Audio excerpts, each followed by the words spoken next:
is this a valid red flag? Or is this, okay, let's bring it up and talk about it. Oh, it's actually not what I thought. It's no big deal. That moment, are you actually slipping into the third, which is freeze? When you notice a concern, are you just like, do you play dead? Does your body just go into complete shutdown mode? Conscious couples, business partners, and singles committed to attracting their dream partner. Welcome to the Conscious Couples podcast, where we share our life, love story, and combined relationship expertise to help you create and consistently cultivate the most magnificent, intimate relationship possible. Never again will you feel hopeless and alone in your intimate relationship challenges. Having accumulated thousands of hours coaching conscious couples and individuals all over the world, as well as starting and growing a global business together, Alan and I are here to guide you in all things relationships. Thank you again for tuning into the one place where it's not about you or me, it's about the we. Conscious couples, singles, and individuals all over the world, welcome to episode number 11 of the Conscious Couples podcast. So today's episode is going to be on red flags and what to do with them. Our last episode, we told a story about how I paid basically $650 to clean an Airbnb, and it was about screwing up in your relationship. And so this is, we were on a Relationship Talks virtual event recently, and we had someone ask a question. They said, listen, I'm in an intimate relationship. I've been in the relationship for about a month, and I've seen some red flags. And how do I approach that? And so Emilia and I realized, okay, red flags are definitely something that people deal with. And we've had some little ones in our relationship. And how you deal with those, first of all, they're common. They are nothing to be ashamed of. They happen. And you actually can use them as an opportunity to transform your relationship for the better. And you're gonna see that as a theme in these episodes, is like, how do you take what's seemingly a bad thing and turn it into a good thing by truth and communication and collaboration and working together as a team to get better as a team. And so that's what this episode's about. And as always, ladies first. Thanks, Lovey. So like you had mentioned, red flags is what we go to traditionally, and I would say from a global perspective too, which is the word choice that we use to identify something that is happening or has happened or is reoccurring in a relationship that we don't like. And there's evidence to prove that we have, and it's stacking up. And as we look at that, we try to kind of extrapolate, whether it was a decision or an instance, experience, etc., out into the future. And we say, okay, is this a relationship that I want to continue to engage with these behaviors, these tendencies, these habits that are occurring and I'm not genuinely liking? Or it raises, and this is what I really want to drive forward, is a concern to me. And we call that red flags, but I want to, for purposes of this conversation, interchangeably, if you hear us in this episode or in future episodes saying future pace, Alan and I use that word choice, which literally means the same thing as a red flag or thinking about the future based on one decision, one instance today. And so people's tendency, human behavior, the brain's so amazing, where you look at one instance and you extrapolate it out into the future, and then you make a snap judgment right then and there that says, this is what our relationship is going to look like. So I want everyone thinking about their relationships in this episode, past relationships, a potential future relationship. You likely have behaviors in mind that you want in a relationship. You likely have habits, you likely have communication tendencies, you likely have ideas of a relationship and how you want that to go. And when it doesn't go that way, or it doesn't fall in those parameters, you often will flag it as a red flag. Now, what we tend to think of, to what you had just said, babe, is that those are bad things. And what we hope to do in this episode is help you realize that red flags actually don't have to be a bad thing for your relationship. As a matter of fact, you having that concern is a great opportunity for your relationship to grow in the direction that you want it to, and that here's the catch, you communicating and having the courage to communicate what that concern is for you to your partner. That is what can be the fabric to really your magnificent relationship on the other side. Because you and I have had experiences going back and forth into our past where there have been red flags, and we saw that. And there's a couple different ways in which you can handle those. You can look at them as a red flag, and then you can ignore them, which I would call an orange flag, which is a rationalized concern. A lot of people do this. It goes under the radar, and, that relationship honestly starts to go downhill because you thought that what this red flag was, you didn't give it the weight of the concern that you truly had. You didn't honor your truth in that. And so it kind of just started to minimize behind the scenes instead of you actually giving it the courageous conversation that it deserved in your relationship. And then there's also behaviors where you are like all for, and those we call green flags. So in this concept, in this conversation, I want people thinking about red flags as a big, big concern. That's something that you do not want to pass in this conversation up, because you know that if you extrapolate it out into the future, it might actually, be the downfall of your relationship. Orange flags are the ones that are justified concerns, where you gaslight yourself to say this is fine.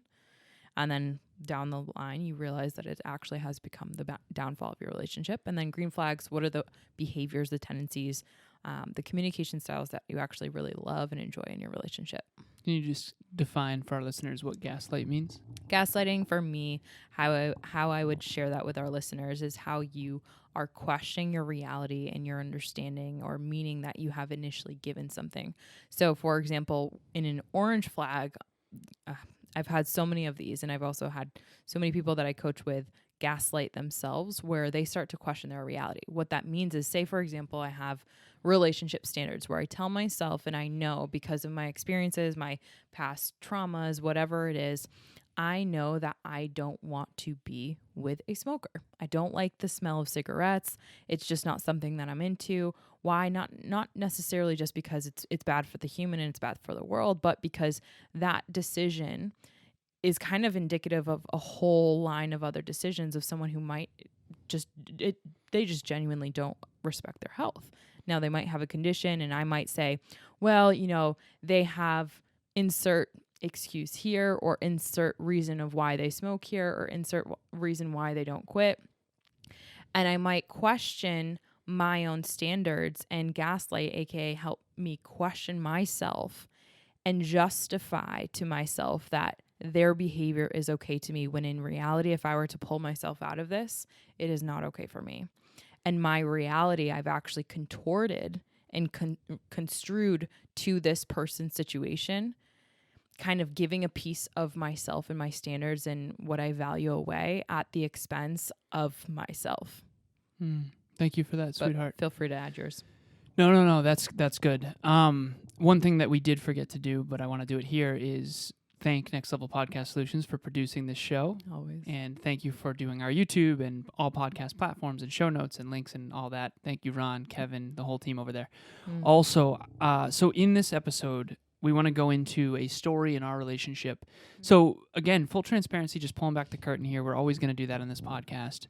It's not easy. It was actually really hard for me to find any red flags that Emilia or I had in our relationship. It took me quite a long time. And it was interesting because I was thinking about my past relationships, and they were coming up left and right. But with Emilia, there have been very few, and they've been minor. So I just want to say that up front. That said, there was one that I found really fascinating. And so we've been together now for almost 2.5 years, and that's 2 full summers we've been together. And so Emilia's family has this incredible lake house, and there's actually 2 lake houses now, which is awesome. And I'm an entrepreneur with a global online business, and they had really bad Wi-Fi. This is way out in western Massachusetts, and there's not great Wi-Fi out there. And on top of that, they actually didn't have good Wi-Fi as well. And this one summer, we were going there regularly. I mean, I want to say at least once a month, if not twice a month sometimes. Mm-hmm. And at the tail end of the summer, Emilia had said something along the lines of, well, we never really go to Otis. And I remember thinking to myself, like, we went to Otis like a ton this summer, like a lot. We didn't go as much as her family typically goes. They typically spend every weekend there all throughout the summer, and it's wonderful there, so I understand why they do that. So I ended up talking to Emilia. That was a red flag for me. The red flag for me was Emilia, not only did we go more than I wanted, to be completely honest, because I love to work on the weekends, service Saturday, and focus on my career, my mission, but on top of that, she actually doesn't even think we went that much. And when I do go there, it's really challenging for me to post my posts and do my online business stuff because the Wi-Fi's bad, and we don't have service on my phone because we're out in the woods. Really. Which was intentional when they bought that place, which is funny because their entrepreneurship directly indirectly correlated with yours, which is interesting. So when Emilia said, like, we never really go to Otis, I had this red flag of, like, not only did we go more than I had hoped, in my honest opinion, reflecting back on the summer. Not that I don't love it, by the way. I just want to really quickly preface this. I have a blast when I go there. I absolutely adore it. Love it. But we went a bunch, in my opinion. And not only did we go more than I had wanted necessarily, but Emilia doesn't think that we went almost at all, which is like, what is that about? But in reality, what she was doing was comparing how much her family went to how much we went. And in comparison to how much they went, we were much less. Right. So I had to have the courage to do what the lesson of this episode is, which is what I wrote down, which is when you identify a red flag, you have to express your truth. You have to have the courage to express your truth, and that's what Emilia said as well. So I could have suppressed that. I could have ignored it. I could have had the next summer be the exact same. Orange flag. I could have gaslighted myself of, like, my fear isn't valid. My concern isn't valid. Oh, no, it must just be me. I could have gaslighted myself. Yeah. Or I could have just made it okay or rationalized it away. Instead, I had the courage to bring it up, and I said, sweetheart, I'm a little confused. Why do you think that we didn't go there that much? Because from my perspective, we went there quite a bit. Right. Now, fortunately, Emilia and I love data, and we have our calendars, and it was always in my calendar, and I'm dogmatic about making sure every single calendar event, every single experience that Emilia and I have ever had together is in my calendar with specifics. And so we were able to look back at the data, and it was really cool conversation because Emilia also got to realize, like, oh, wow, I did go a lot more than I thought. Right. And so maybe I'm, under this impression that I'm not going that much when in reality, I'm just not going as much as my family. Right. And then we talked to your family about the Wi-Fi situation. We told them how we love to work on Saturday. We have service Saturdays. So every single Saturday, as you know, if you listen to this podcast, we do a relationship talks. We have coaching calls. I have book club. Yeah. We serve all Saturday. It's actually Saturday right now, and we're still sitting here serving at 9 o'clock at night. Yeah. And so now it's awesome because when we go there, not only do we have our privacy to serve and we record there and we do book club still and coaching calls and all that kind of thing, but they put in new Wi-Fi for us specifically, and Emilia and I got to drive to 5 and really get on the same page regarding how much we really think is best for us to go there. And now it's become this really pleasant thing, and that's really the transformation that can happen when you have the courage to express the red flags. Because you say this all the time, sweetheart, and you taught me this: validate, dissipate. Yeah. Is this a valid red flag? Or is this, okay, let's bring it up and talk about it. Oh, it's actually not what I thought. It's no big deal. Right. And so rather than gaslighting yourself in advance without even having the courage to bring it up. Yeah, so true. So I want to dig in, and this is a question that I want to pull in for you, for those to help really tune into their bodies, their emotions, their state for when there is a red flag. Because I know, and I can totally go into that from my perspective, but I think I have noticed that there are people who struggle to kind of realize and give themselves the actual permission to say that this isn't a green flag. This isn't an orange flag for me. This is actually a real big concern. This is a red flag. And wanting to bring that up with their partner is actually one of the biggest, scariest things ever, because we've labeled and some of us might feel that we don't have the emotional security within our relationships in order to bridge a big topic like that. What for you was the feeling of that red flag, like literally that experience?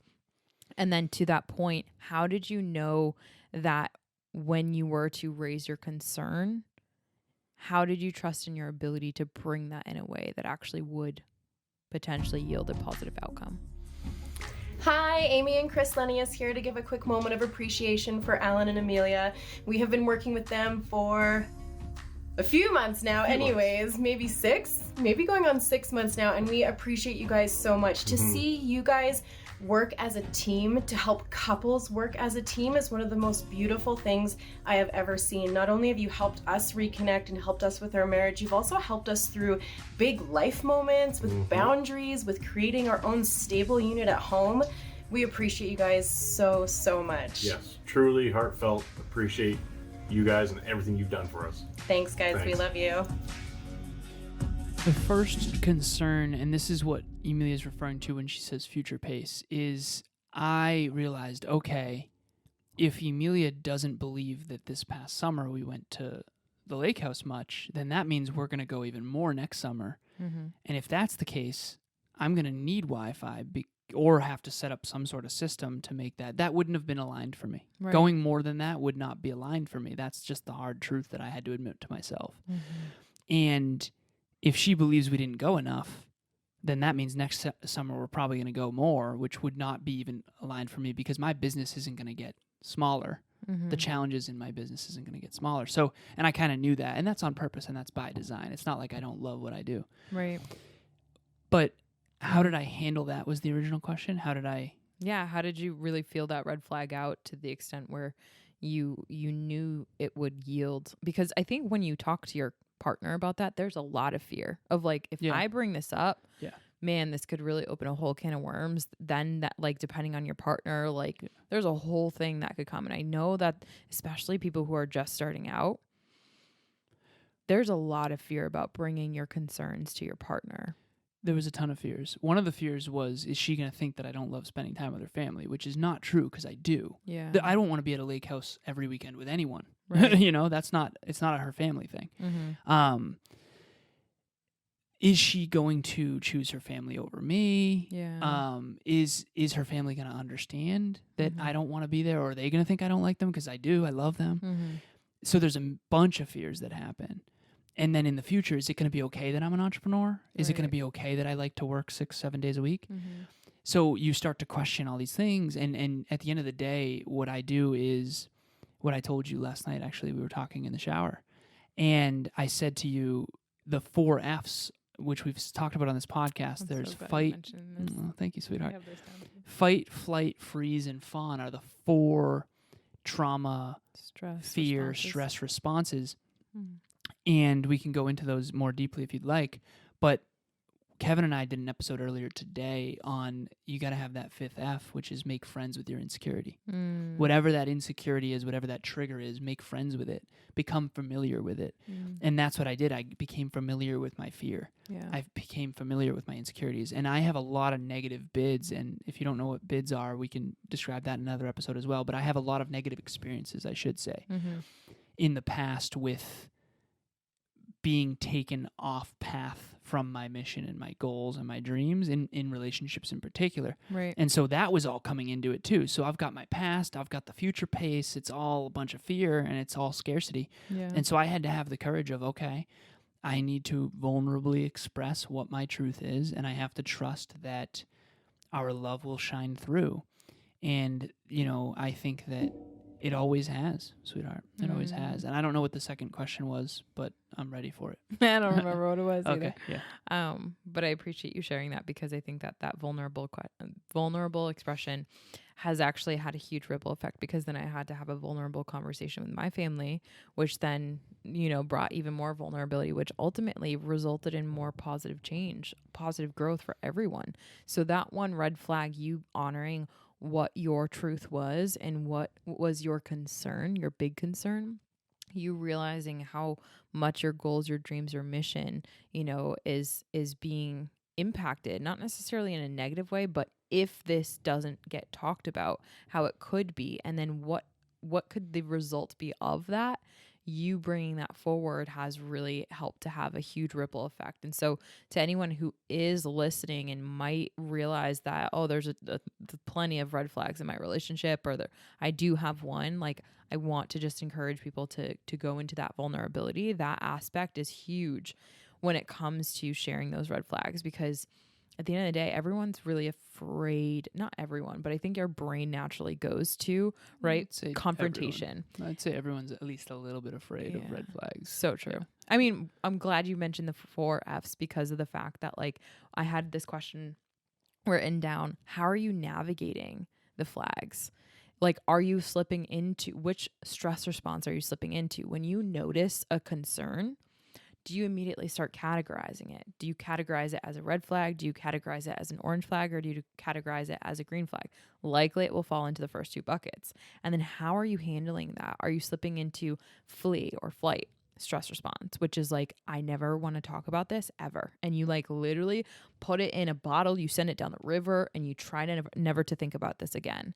Or do you go into the fight? When you notice a concern, do you immediately start throwing that at your partner and say, like, you know, like, turn into something huge, and it ends up kind of just being like a ticking bomb, where there's a lot of like fighting back and forth, arguing, and no one actually is even being heard or seen or understood in this?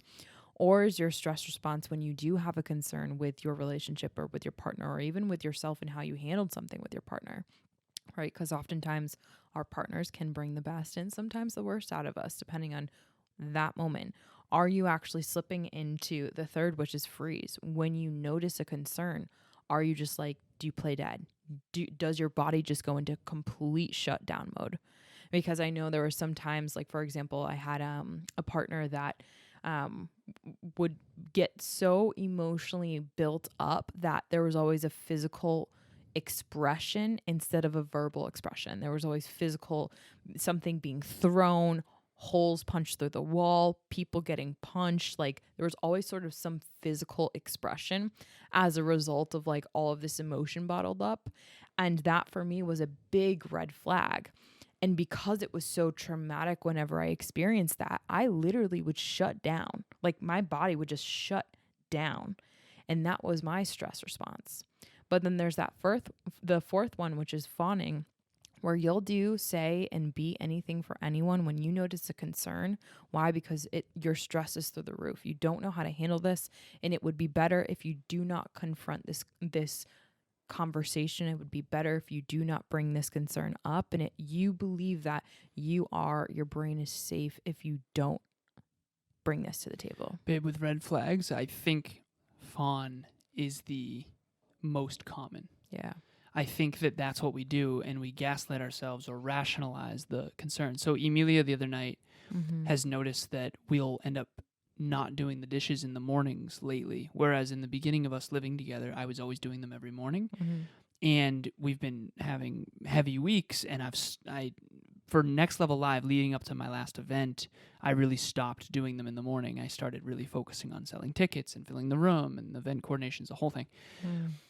But that pattern continued past Next Level Live. Right. And so you saw that as a red flag, and you future paced it of like, is this gonna change if I don't bring it up? And the chances are no, it probably won't. That pattern might continue, and it's affecting our mornings. It's disconnecting us. It's not allowing us to do mobility in the morning and have our sacred mornings.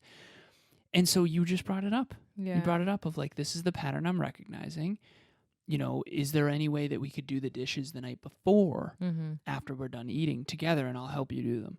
And we just talked about it, and then now we're good. Although I'm pretty sure there's a lot of dishes down there today. I did them already. You did them. Okay, awesome. And I did them yesterday. So see the transformation right there? That's so much transformation from the courage of having one conversation. Yeah. So if you have an open-minded, this is what I wrote. Are you giving your partner the chance, the opportunity to transform? Yeah. Because if you're not bringing up the red flag, how do you know they don't want to change this? Right. I don't want to be a slob. I don't want, and I'm not. You're not. But I appreciate that. But I want to be better. And your truth will help me choose how I can be better. Mm. And Nice said. Thank you, sweetheart. That's what this is. If you have red flags, you're going to have the courage to bring them up and have a conversation. And if you're not willing to do that, you're missing every opportunity to transform your relationship into something even more magnificent. And that's what we started with, and that's what we're going to end with, unless there's anything else you want to share. No, I think the questions that I have written down for people to contemplate on this is, number one, what old wounds are triggered by what actions and indicators in your relationship.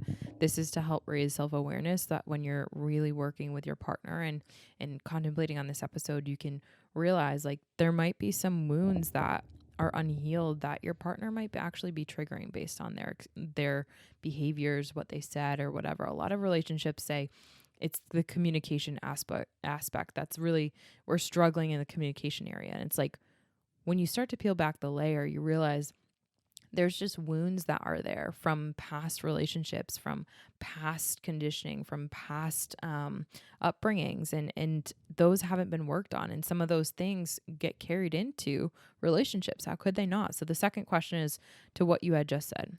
What room or lack thereof can this conversation that you want to bring to the table but you're afraid to can actually bring to your relationship so that it can grow? You're denying your relationship of growth and of that opportunity to build together if you do not bring that and allow for that room to happen. So like for the dishes, for example, like that's a small thing, but because of the reasons underneath that was a big thing because of how that would impact us long term. And allowing for space for it to see if that kind of bounce back. And when it doesn't, honor my truth in that. That's scary because of how it might hurt. But like at the end of the day, you being expressed and you sharing your truth, that is what can help set things on the right path, or it can filter out those people who aren't meant to be around you and be with you. And that's I think the hard truth. And then the third thing, what I had mentioned was, how are you navigating these flags? Are you categorizing them? How are you responding to them? Are you reacting or are you responding? Meaning, what is the F that you're going to? Meaning the fight, flight, freeze, or fawn response. Or are you choosing to be a friend and familiarize yourself with that triggered trauma part of you that is saying this is just not okay? Well said, love. Well said. So if you are out there watching or listening to this, the only wrong answer is to not identify the red flags and to not bring them to your partner and have the courage to do it, and do it vulnerably. You're not, do it from a centered place. Don't be triggered and attack them, and don't try to make them feel bad. Every relationship has these. Emilia and I have the most magnificent relationship, and I'm so unbelievably blessed. The greatest gift of my life, hands down. And there are still these little things that come up every now and then, okay? And if you don't tackle them while they're small, they will grow over time. Yeah. Because, maybe it's not a big deal today, Right. but what about 10, 20, 30, 40 years from now if that doesn't change, right? So pattern recognition and then the courage to bring it up is going to transform your relationship. Yeah. Before we go, I want to let everyone know that this is actually very synchronistic because this is episode 11. Yeah. And this is actually our 11th monthly event as would you well. look at that? So every single month, always, Emilia and I do a relationship talks virtual event. It's private, it's on Zoom, it's not recorded, it's not repurposed. It's a place to go really deep. On this podcast, to be quite frank, we can only go so deep. These are workshops, these are trainings, these are virtual events where you get to really ask us questions and dig deeper into these topics. The next one is called Bouncing Back after screwing up in your relationship. So who here has ever screwed up in an intimate relationship? Hands go up. On May 12th at 7 p.m. Eastern Standard Time, we will be talking about how to bounce back after having to clean your own $600 Airbnb. No, I'm just joking. But we are going to have an event on bouncing back after screwing up in your relationship. There you go. And if you are seeing red flags in your relationship, or there are, again, concerns that you're noting, and our consciousness is taking notes. Trust me. Like, people want to pretend like that's not happening. It is. It happens all the time. We see that with relationships. And here's the thing. When you tell yourself that you're not doing that, you're telling yourself a story, and then you'll live from that story. And then you'll wonder why your partner, your relationship is growing and there's a huge wedge between you guys and you're not feeling connected. You're not very intimate. You're not engaging. They're starting to get those like little like pokes at each other. Resentment, contempt is starting to boil. It's like, come on. These are things that Alan and I can help you with. We do service Saturdays, like we have mentioned. Every single Saturday, we make sure that we allocate at least a half hour to serving people just like you who are listening to this, who have the courage to just send us a DM and say, hey, I mentioned, you mentioned in the podcast, reach out in DMs, send us a DM. We'll jump on the phone. We'll do a 30-minute free call. And these are literally our favorite things on Saturday because we get to connect with people just like you from all over the world that are struggling with these red flags, the orange flags, trying to figure out how can we just make a relationship where there's tons of green flags. And that's what we do. And we're really good at it. I'll give us that. We do not bite. If you're intimidated or scared, please reach out. I promise we will be very sweet. You are safe. It is private. You can be vulnerable, and we will too. And we look forward to meeting you. Thank you so much for listening to episode 11 of the Conscious Couples Podcast. And as always, it is not about me or the we. It is about... Wait, I jeffed it. It is not about me or you. It is about the we and chocolate cake. We'll talk to you soon. Thanks for joining us for another episode of the Conscious Couples Podcast. We love connecting with the Conscious Couples community, so please make sure you follow us on Instagram. I am at Evolve with Emilia, and Alan is Lazaros88. Also, if you or your partner resonated with this episode, leave us a review at the link in the show notes, and please share this with someone you love and care about. Until next time, remember, it's not about you or me. It's about the we.